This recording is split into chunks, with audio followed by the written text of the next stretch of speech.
babes, today we're finally doing Murder Mystery 2 because I suck. Like I actually do. So, I'm just gonna explain something real quick.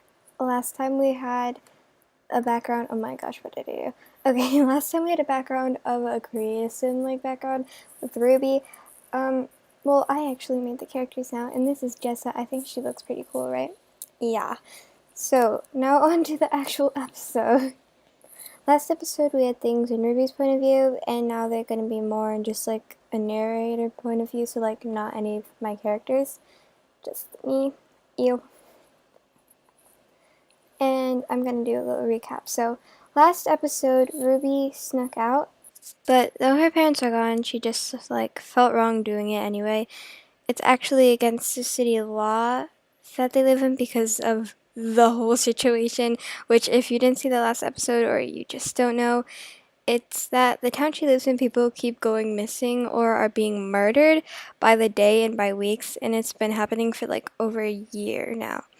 So, however, there are like 5 teens left: Max, Riley, Jessa, Ruby, and Miles, and they all kind of like formed together to make a group. What? My grammar makes no sense. They all kind of like made a group, and because they're all determined to find out what the heck is going on, because I really hope this isn't happening in your daily life. I'm just gonna say that. So, why, you ask, did Ruby sneak out? Well, you see, sorry, I probably sound so weird speaking like this, but I'm awkward any other way, and it sounds snazzy, okay? So deal with it. Jessa told her there was going to be a group meeting, and ever since this happened, Jessa has been a bit quiet.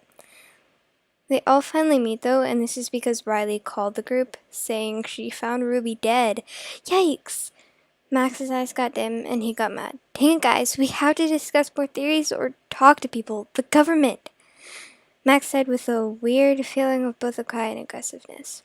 Jessa blushed and opened her mouth like she was about to speak, but she was cut off by Riley. The Michael theory? She replied. But the Michael theory is only a silly joke amidst the group.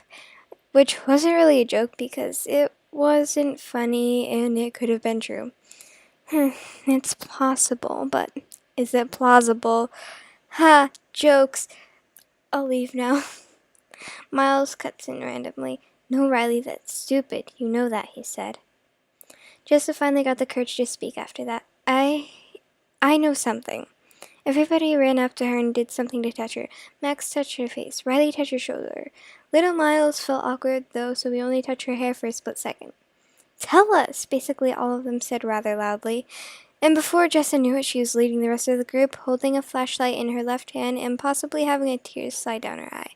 But you would never know, because it's Jessa, of course. Jessa stopped and turned around.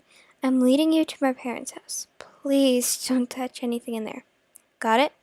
Jessa said, holding the flashlight up to her chest and closing her eyes. The group looked at each other, concerned. Once they arrived, everyone noticed something that was familiar, but they couldn't quite put their finger on it. There were a lot of red walls, candlelit rooms, couches, and stuff. Fun. Jessa was about to speak just when they all saw something strange. What? Was that Ruby? Miles cut in front of everyone and ran after her, but didn't see anything after he turned right into the main hall like she did. Guys, I thought you said she was dead, Riley, Miles shouted frantically. Riley swore she saw her, though, and it seemed like they were all enemies in this moment. But Jessa dropped her flashlight and told everyone else to, and they didn't know what it was, but they acted like it was the end of the world. I mean, who knew? Their sweetness and sympathy for each other was all cut off, though, when they heard slams of doors and large footsteps. They backed up, frightened. It was Jessa's parents, all dressed up and prissy, especially for it being like 3 a.m. Mrs. and Mr. Wilkins? Max asked, putting his hands up like they were the police. Miles looked at him confused, like those names were extremely familiar. You should go home. All of you, Mrs. Wilkins gave Jessa a stern eye. And so they all did. And they all had hot tea, and barely but sort of fell asleep on the fireplace. By the fireplace. Oh gosh.